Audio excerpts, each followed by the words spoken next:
Adhyaya 16,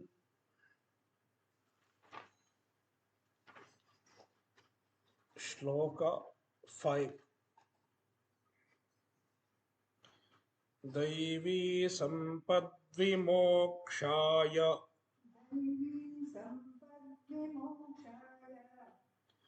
nibandhaya surimata ma shuchah sampadam daivim abhijatosi pandava.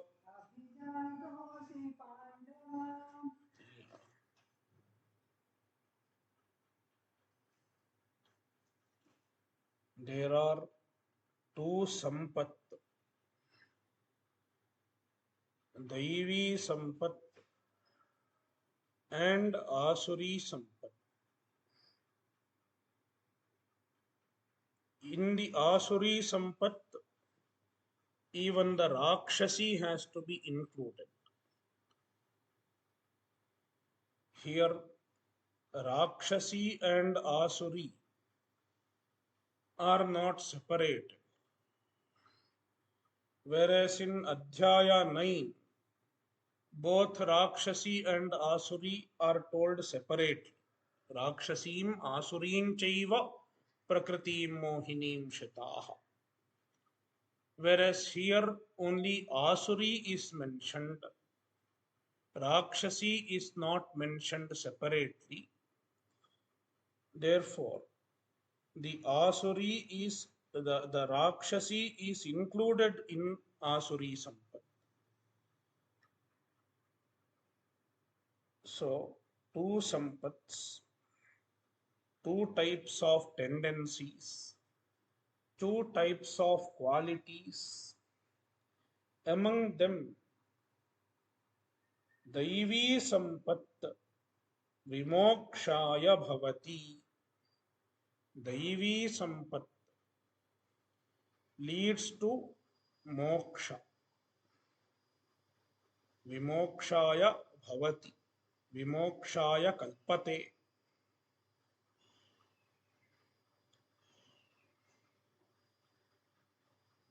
Asuri sampat. The asuri sampat nibandhaya bhavati. Nibandhaya mata. Nibandhaya bhavati iti mata. The asuri sampat leads to nibandhaya.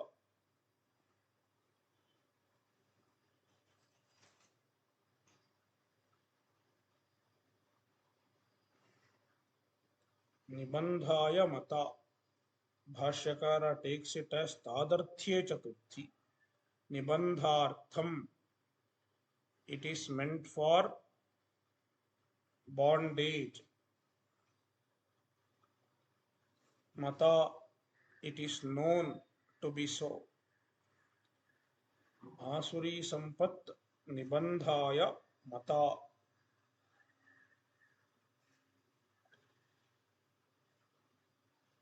Now Arjuna is worried. Do I have daivi sampat? Or will I be able to cultivate the daivi sampat? Then Krishna says, Ma shuchaha, do not feel sad.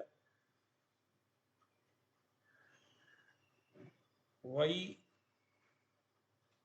He Pandava, He Pandava, Ma shuchaha.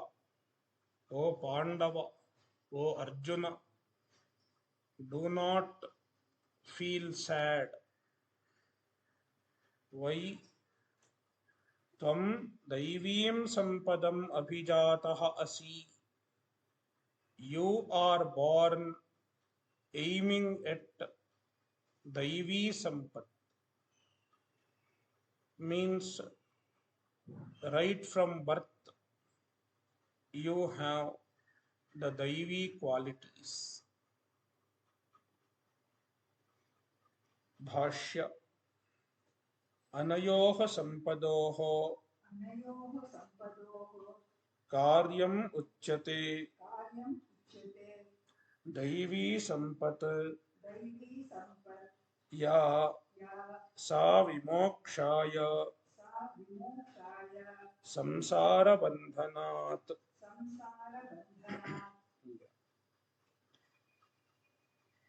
निबन्धाय नियतः बन्धः निबन्धः तदर्थम् आसुरी सम्पत् मता अभिप्रेता तथा राक्षसी तत्र एवम् उक्ते अर्जुनस्य अन्तर्गतं भावम् किम् अहम् आसुरसम्पद्युक्तः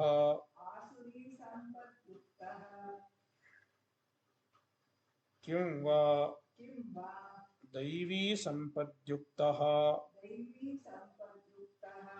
इत्येवम् आलोचनारूपम् आलक्ष्य आह भगवान् मा शुचः शोकं मा कार्षीः सम्पदं दैवीम् अभिजातः असि अभिलक्ष्य जातः असि भावि कल्याणः त्वम् असि इत्यर्थः हे पांडव अनयोः सम्पदोः among these two of these two sampads daivi sampat and asuri sampat of these two sampads karyam uchyate the karya the result is being stated where these two sampads lead the ya daivi sampat the daivi sampat sa vimokshaya samsarabandhanat vimokshaya it is meant for freedom from the bondage of samsara nibandhaya niyatah bandhah nibandhah tadartham nibandhaya tadarthye chaturthi niyatah bandhah a definite bondage is called nibandha means a definite samsara tadartham for the sake of that asuri sampat mata asuri sampat mata is equal to abhipreta it is understood it is known the asuri sampat is known as meant for definite samsara means it definitely leads to samsara tatha rakshasi bhashyakara says even rakshasi should be understood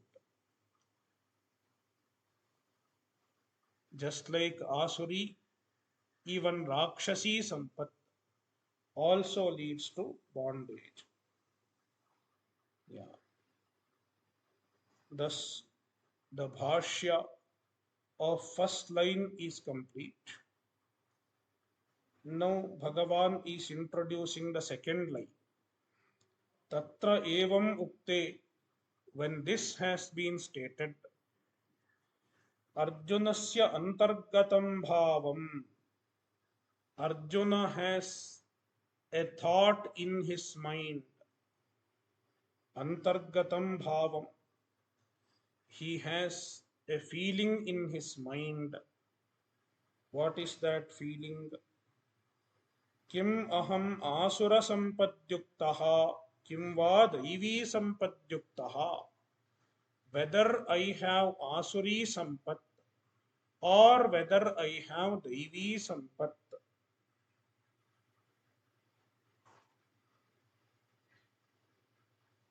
Iti Ityevam Arjunasya antargatam bhavam.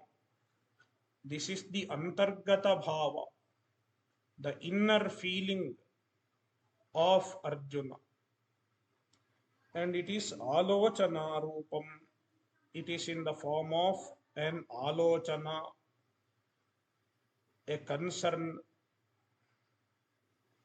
alakshya. Bhagavan notices it. Having noticed Arjuna's feeling in the form of a concern about his own disposition, Bhagavan aha. Bhagavan says, Ma shuchaha shokam ma karshihi. Ma shuchaha. Shuchaha is lunglakar without at, because namang yogi in association with the mang, adagama does not come to lung. Suppose it was without mang, then ashuchaha, it would have been ashuchaha. So, ma shuchaha is equal to shokam ma karshihi. Do not do shoka. Do not feel sad. Do not worry. See here also. Ma karshihi. Karshihi is lunglakar. Madhyama purusha ekavachan. Without at. Because of mang. Lunglangrang shvadudattaha. It is negated by namang yoge. So why you should not feel sad? Sampadam daivim abhijatah asi. Because you are born aiming at daivi sampat. Daivim sampadam. The daivi sampat. Abhi means abhilakshya. Aiming at the daivi sampat. Having daivi sampat as the goal. Jataha asi. You are born.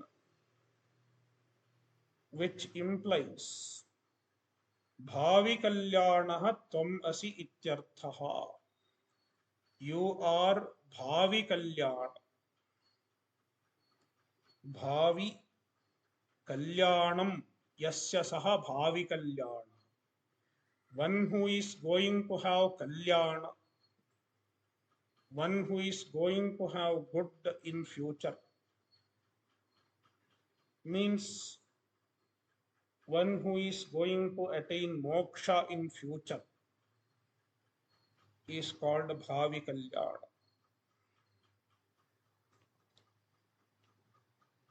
So since you have daivi sampat in future, in due course of time, you are going to get moksha. Therefore, do not worry.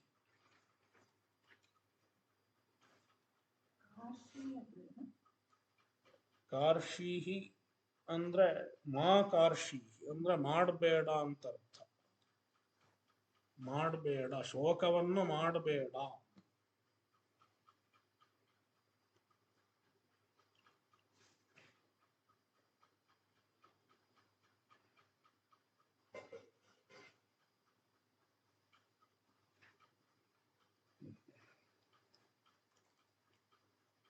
Shloka 6.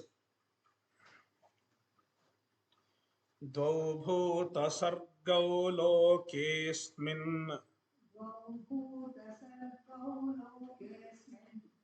daiva asura eva cha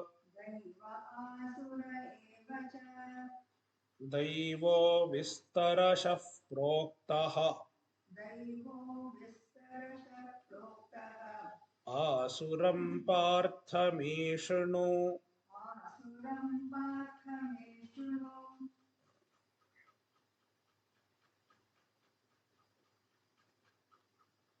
अस्मिन् लोके द्वौ bhuta-sargau staha. In this world, asmin loke,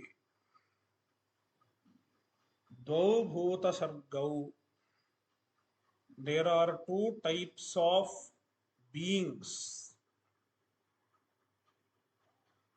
What are they? Daivaha asuraha evacha. They are daiva and asura. Daiva bhuta sarga and asura bhuta sarga.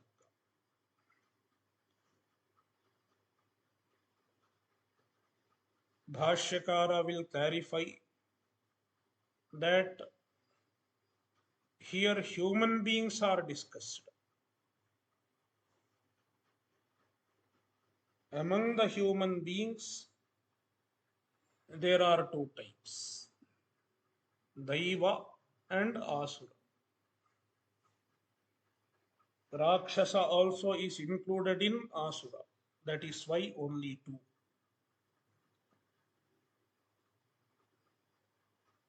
Daiva means the people who have the daivi sampad. Asura means the people who have asuri sampad. So here people are talked about.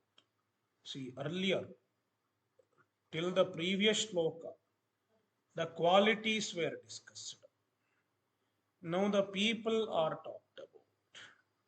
So one is daiva bhuta sarga, means the people who have the daivi sampad are called daiva bhuta sarga. And then asura bhuta sarga means the people who have asuri qualities. Among these two, daivaha vistarashah proktaha daiva bhuta sarga is described elaborately, vistarashaha, in great detail, proktaha, it has been told. In many previous chapters also, we have seen the qualities of daiva bhuta sarga.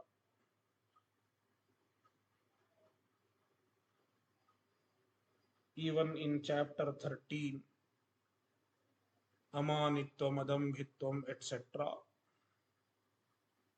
in several places, the daiva bhuta sarga is already described.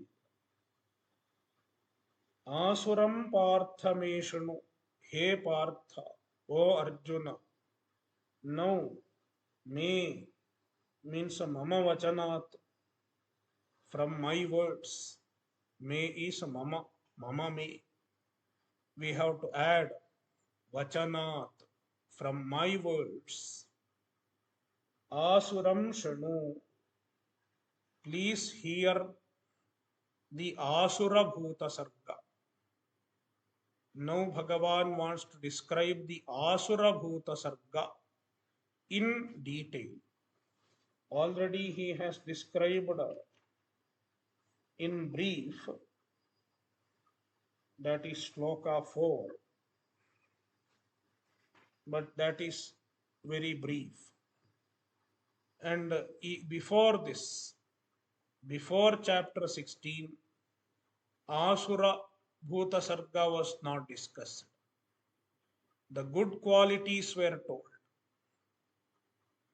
The evil qualities were not elaborated on. Therefore, he Partha asuram me shanu, mama vachanat shanu. Please listen. Bhashya Dvau Dvisankhyakou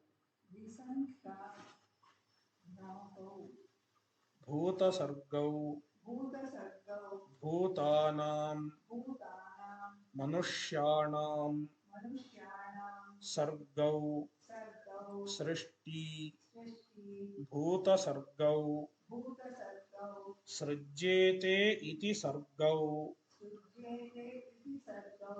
भूतान्येव सृज्यमानानि दैवासुर संपद्युक्तानि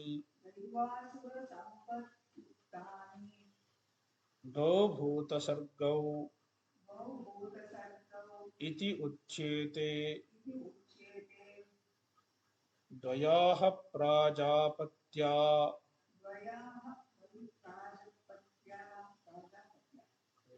देवाश्च असुराश्च इति श्रुतेः अस्मिन् लोके संसारे इत्यर्थः सर्वेषां दैविध्योपपत्तेः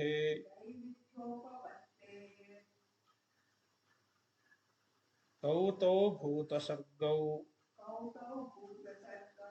इति उच्यते प्रकृतौ एव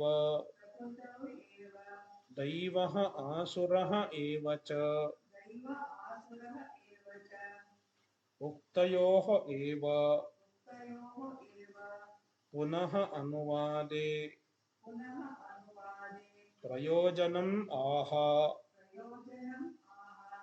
दैवः भूतसर्गः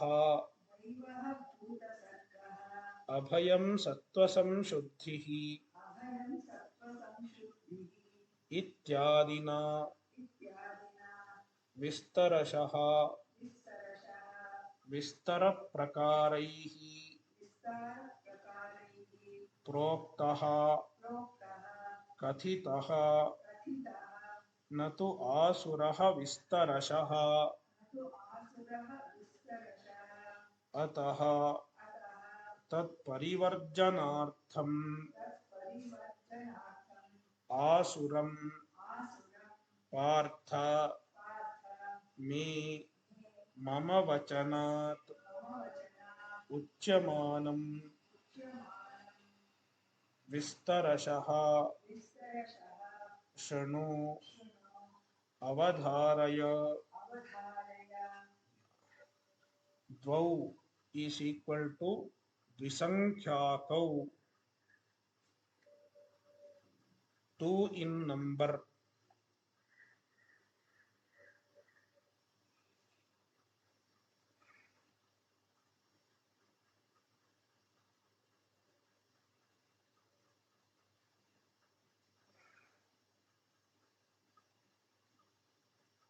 So dve sankhya yayoho tau dvisankhyakou, those who are two in number.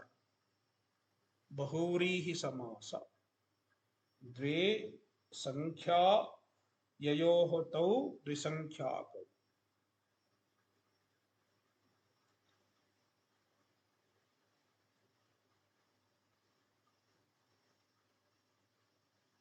Bhuta-sargau,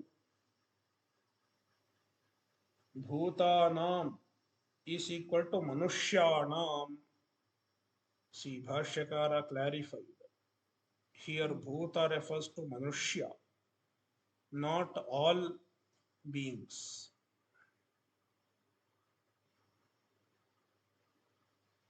Sargau means srishti.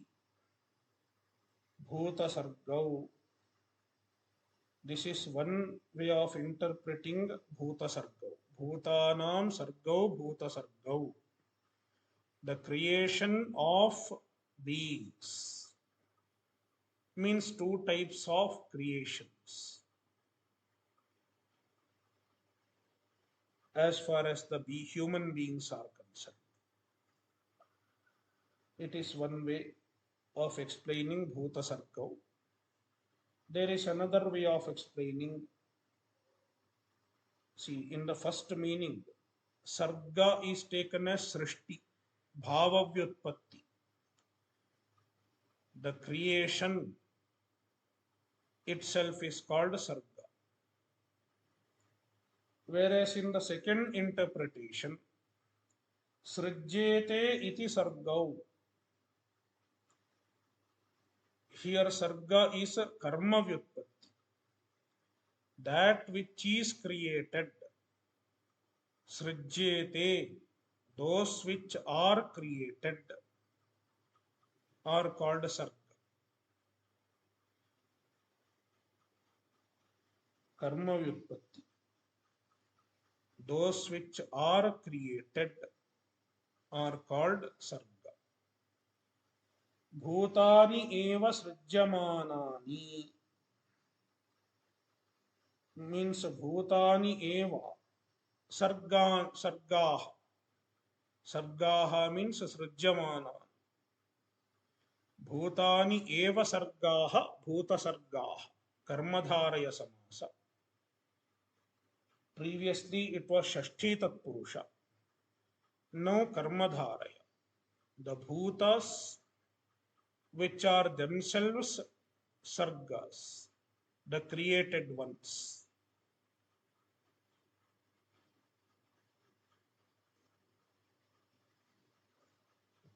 Daivasura sampadyuktani, the bhutas which are created, they will have either daivi sampad or asuri sampad, and generally a mixture of both also. Some people have more daivi sampad and less asuri sampad. Some people will have more asuri sampad and less daivi sampad. Therefore, daivasura sampadyuktani, they are endowed with daiva sampat and asura sampat.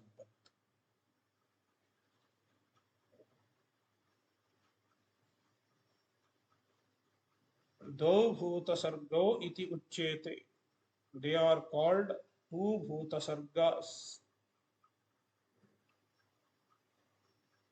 The beings who are born with the daivi sampat and asuri sampat, they are categorized into two as two bhuta-sargas. In favor of this classification,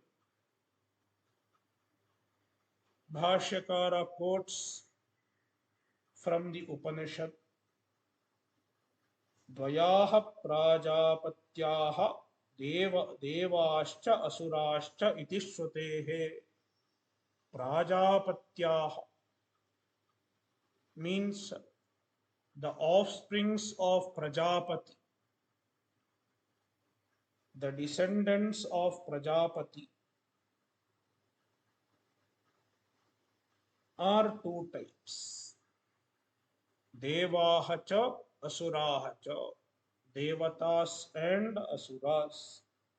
Iti shrutehe. This is the Shruti Vakya which favors this classification, which supports this classification. Loke means asmin loke, in this world. Samsare ityarthaha, in this samsara, in this world. Ityarthaha. This is the meaning of asmin loke. Means in samsara. In samsara means we are not talking about a mukta. We are talking about samsaris. Both are samsaris. Even the daiva bhuta-sarga is a samsari.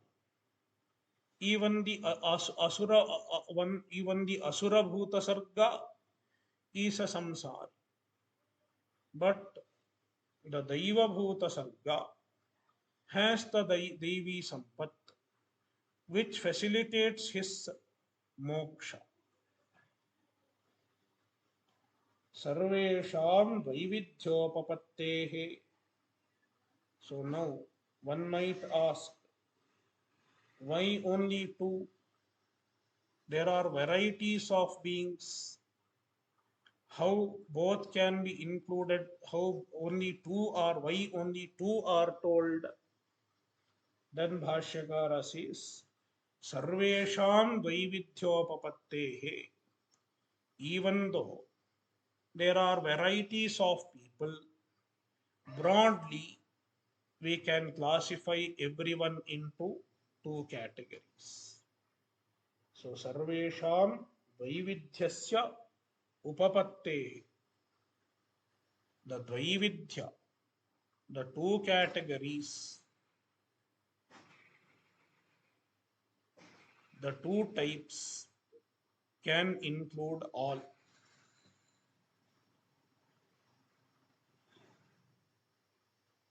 Gautau bhuta-sargau iti uchyate. Who are those two bhuta-sargas? What are those two bhuta-sargas? Is being told Prakritau eva. These two bhuta-sargas are the ones who are discussed in this adhyaya. The Prakrita. Prakrita means which is under discussion.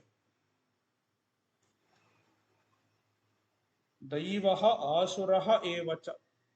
Daiva and asura.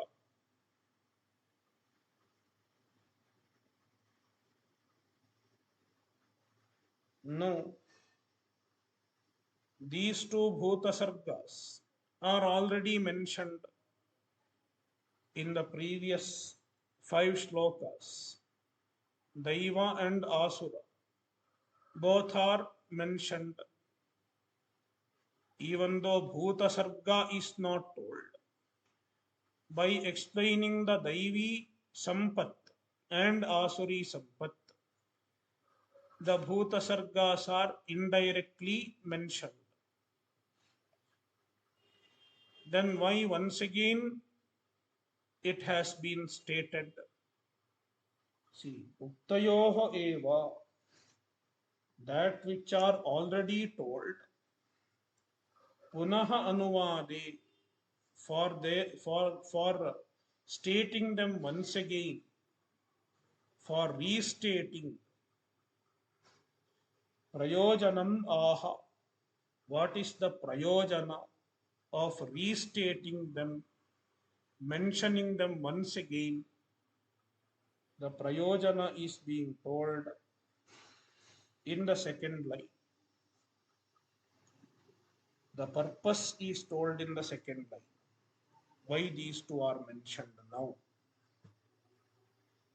Daivaha bhuta sargaha, the daiva bhuta sarga, abhayam sattva samshuddhihi ityadina, by abhayam sattva samshuddhihi etc. The first 3 shlokas, vistarashaha means vistara prakaraihi, in detail, in a detailed manner. Proktaha means kathitaha, it has been told. Natu asuraha vistarashaha, but the asura bhuta sarga is not told in detail. Asuraha proktaha, it is told, but vistarashaha na proktaha, it is not told in detail. Ataha, therefore, tat parivarjanartham, in order to avoid it.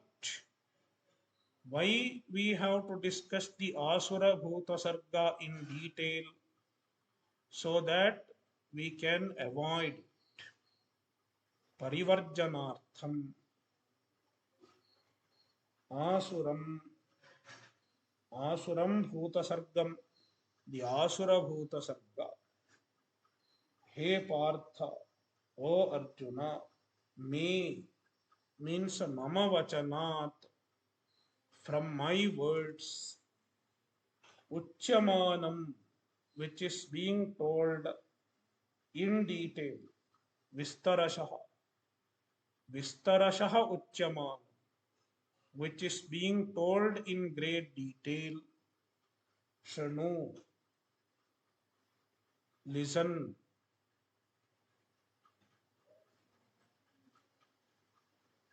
literally just listen. See, shanu, when we say shanu, listen,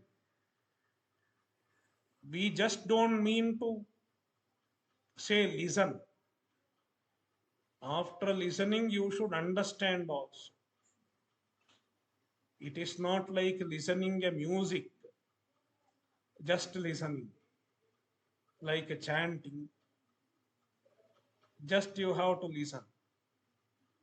But when an upadesha is given, just listening is not enough. That is why here the word listen implies understand. That is why Bhashyakara says avadharaya. Shrinu means avadharaya, understand. So here we have to take the implied meaning, lakshyartha of Shrinu. Shrutva avadharaya ityartha. So Shrinu means Shrutva avadharaya. Listen and understand.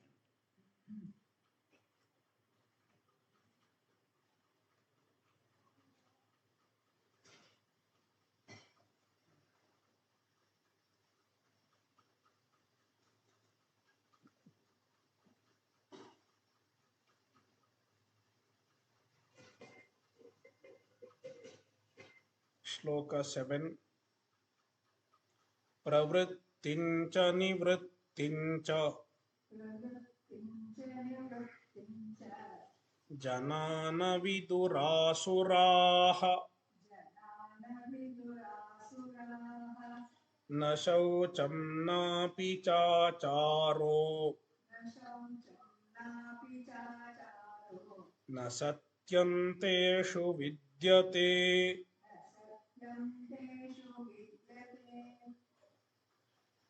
Now, from this shloka onwards, Bhagavan explains the asura bhuta sarga, the people who are asura, means the people who have the asuri prakriti. Their nature, their characteristics are being described. Asuraha janaha,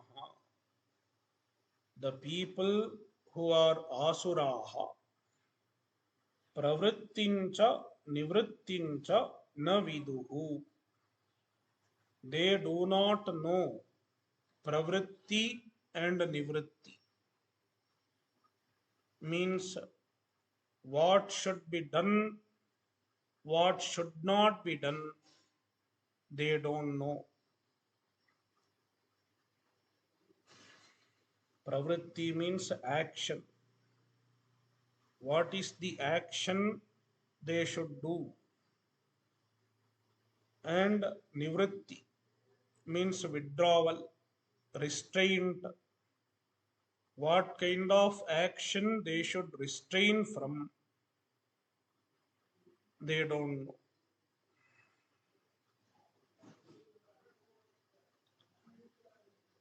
Teshu, शौचं न विद्यते,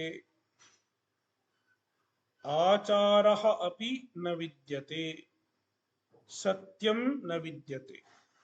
तेषु, in them, शौचं न विद्यते. They don't have shaucha, physical as well as mental cleanliness. They don't have. Acharaha na vidyate. They don't have achara. They don't have conduct. Satyam teshu na vidyate. They don't have satya.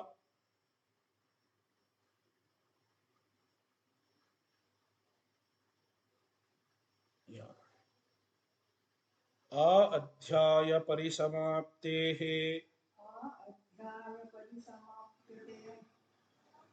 आसुरी संपत्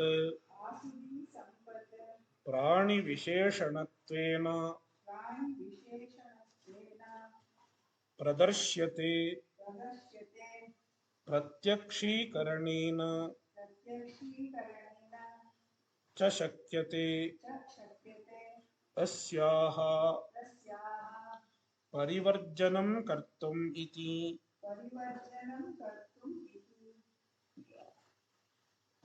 अध्याय परिसमाप्तेः, up to the end of the adhyaya.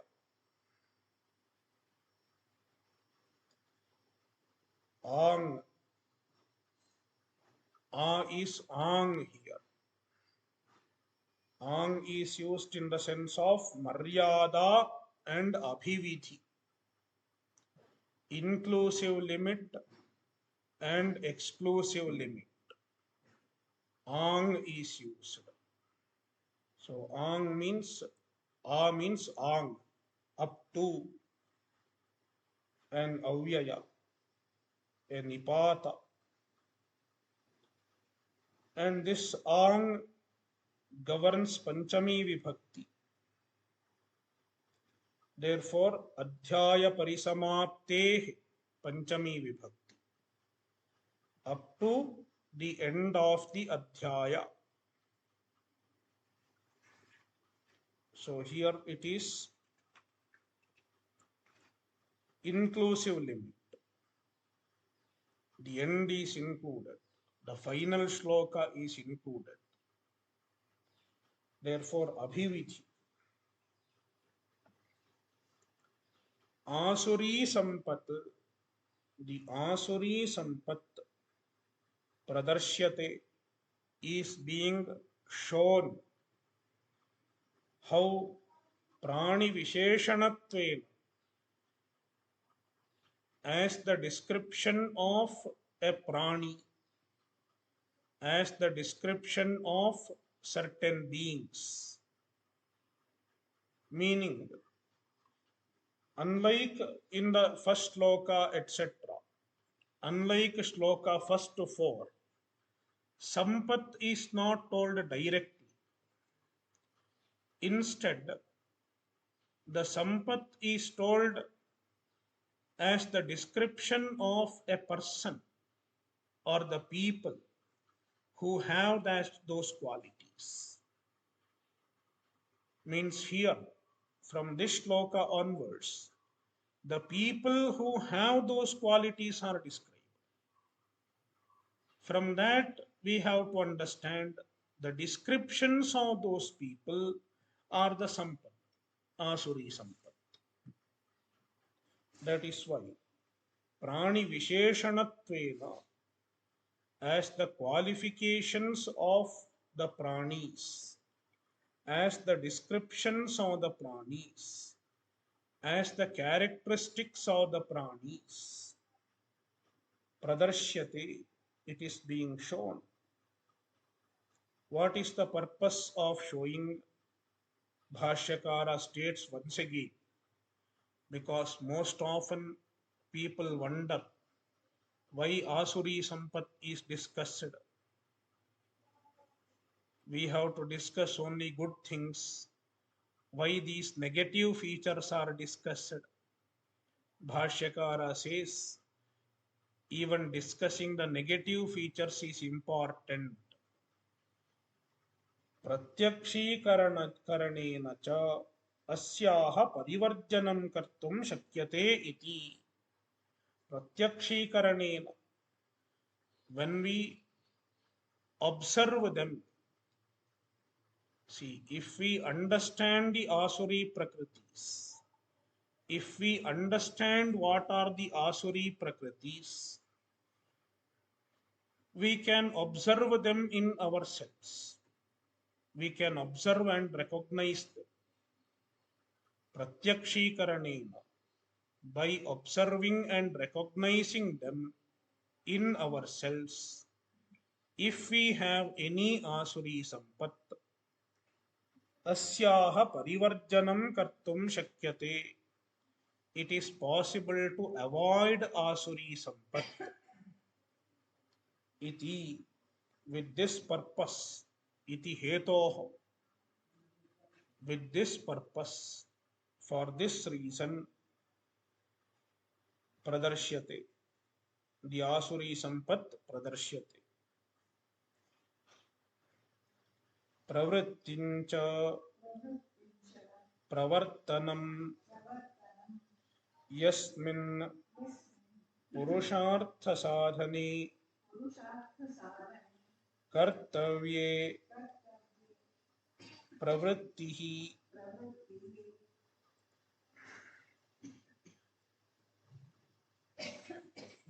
tam tam nivrittincha tadviparitam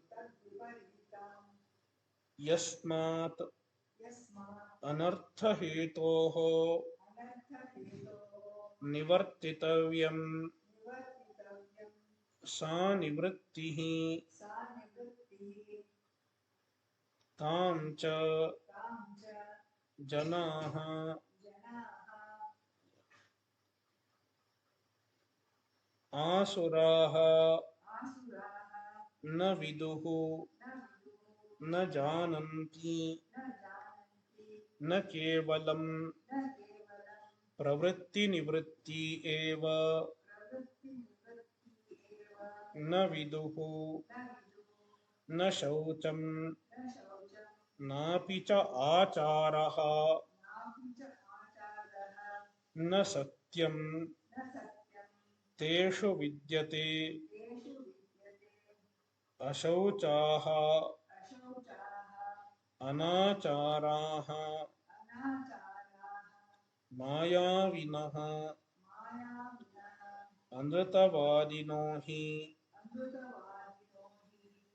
आसुराः.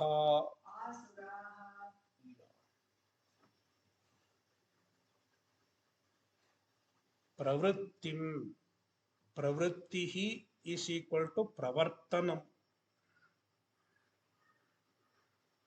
Engaging in an action is called pravritti or pravartanam. Engaging in an action. So engaging in what kind of action? Yasmin purushartha sadhane kartavye pravritti. Engaging in a purushartha sadhana, which is kartavya. Purushartha sadhana means a means for any purushartha.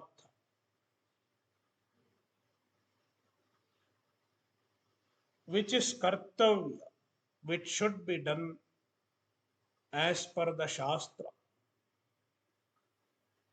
Here the purushartha can be taken as dharma or moksha. Both purusharthas are taken.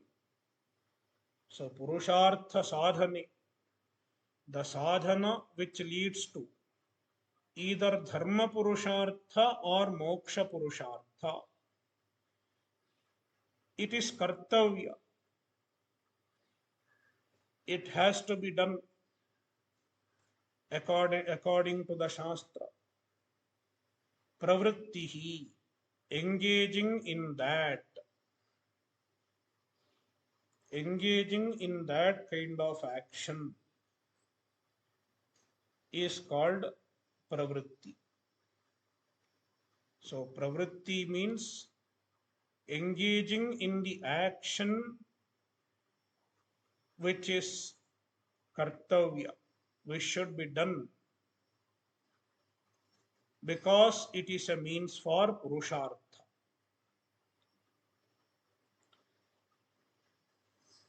Tam pravrittim, that kind of one, that pravritti, tam pravrittim, dvivachana, sorry, dvitiya vibhakti.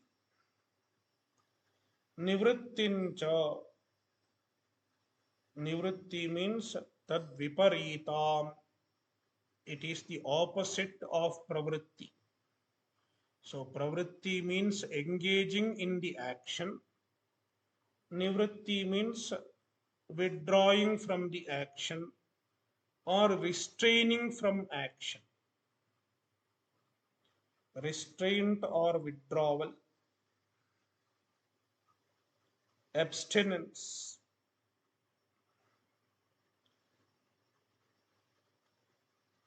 Abstinence from what?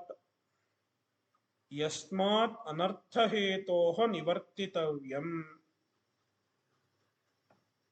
Abstinence from the anartha hetu, the means for anartha,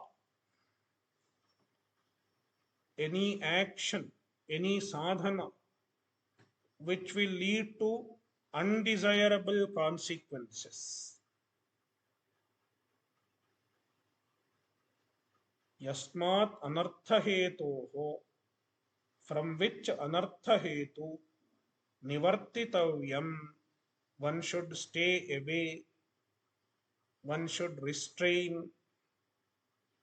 Tasmat nivrittihi, restraint from that, abstinence from that is the nivritti meant here. Sa nivrittihi.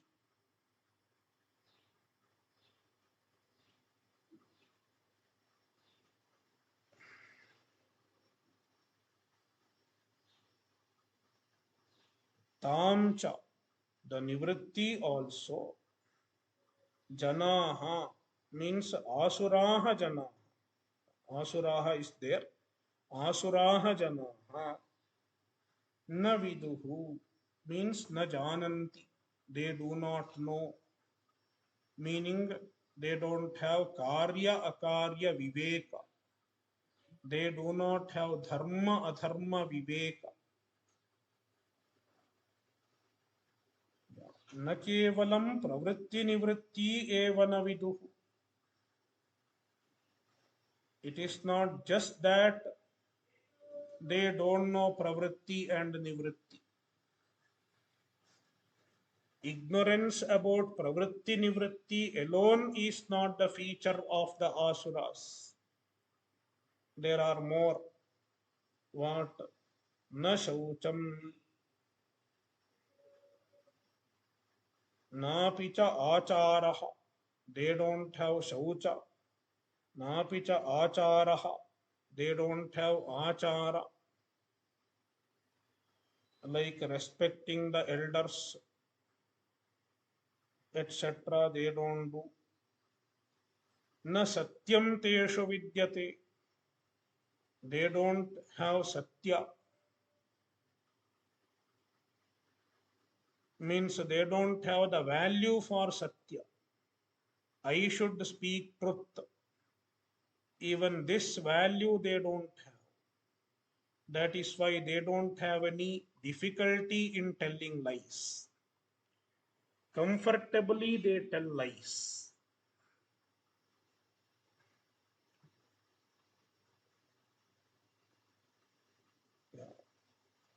Bhashyakara sums up the purport of this shloka.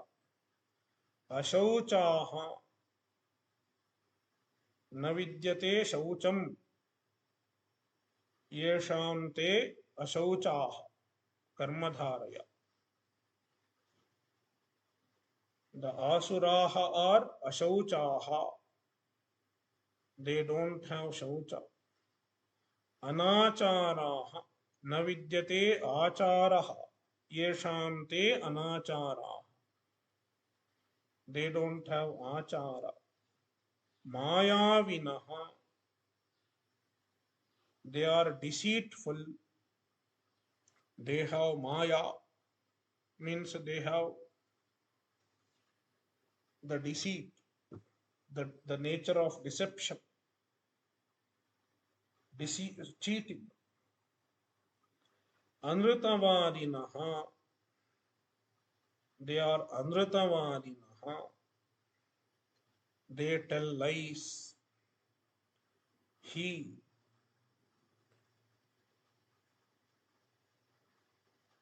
Asuraha. The asuras are generally so. He is prasiddhi. It is well known that the asuras are like this.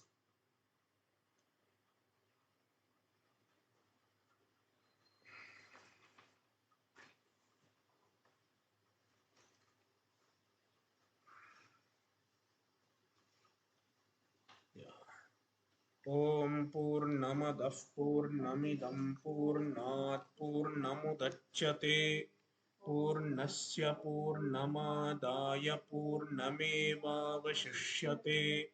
Om Shanti Shanti Shanti. Harihi Om Shri Gurubhyo Namaha. Harihi Om.